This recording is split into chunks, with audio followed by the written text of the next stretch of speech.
Where have all the young black men gone? You know, if we're going to talk about saving black men, I think we really need to understand what we're up against. We're going to give them a trade. We're going to make them trainable because, see, first of all, it's more attractive to say lock them up than rehabilitate them. I understand because the penal system is making a killing. If you hold one individual for a state facility, it's either $50,000 or $55,000 per year. So if you say 10 years, the guy do 10 years, you look at how much money. When you're talking about 2,000 men. So now when you look at this, when a guy comes back into the community, you understand the frustration where now he's been locked away 10 years. He had a seed.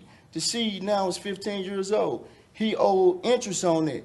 The child support people extorting him. So every piece of money that he make with a job, the $8 an hour or $10 an hour, that's not enough. So guess what? I'm going to go back and take that same chance that I did selling them drugs for I can make some, because my instantaneously I need to do something. Prisons, and they're wondering, what should they do? How do I get a job? How do I find a place to live? The hierarchy of needs. How am I going to eat?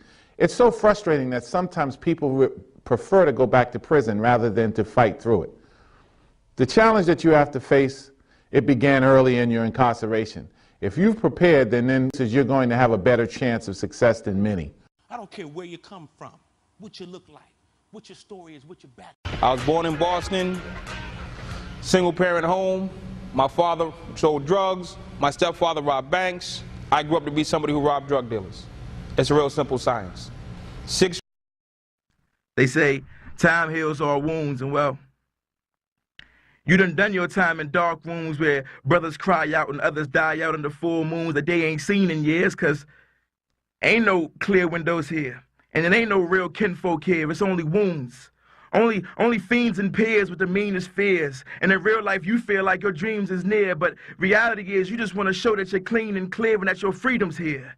Now your screams and tears must be transferred into a means to hear the truth. And the truth is, you ain't going back.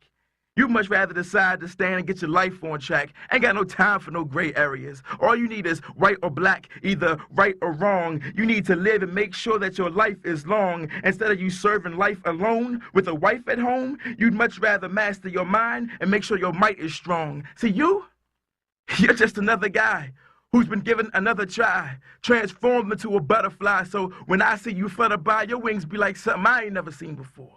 So unique, and when they get weak, God allows you to soar. And it's funny, because before, you was only a worm, crawling on your belly, trapped on the floor, with your mother in the back like, Lord, save my baby, because I know that he's made us so much more. But you only saw God as a no-touch Lord, which is why the streets just seem to have so much lore. You was caught like meat in the cold cut ore, trapped like in Iraq in this endless war. But this morning, you woke up smiling.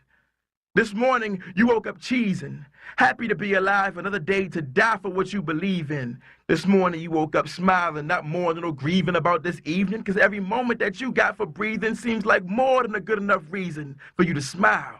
See, you are the example of a grown man transformed into an infant child. See, you're different now. You've been set free. Takes guts. You got to dig down deep to gut it out. Keep on going again and again and again until you make it happen, because you know that it's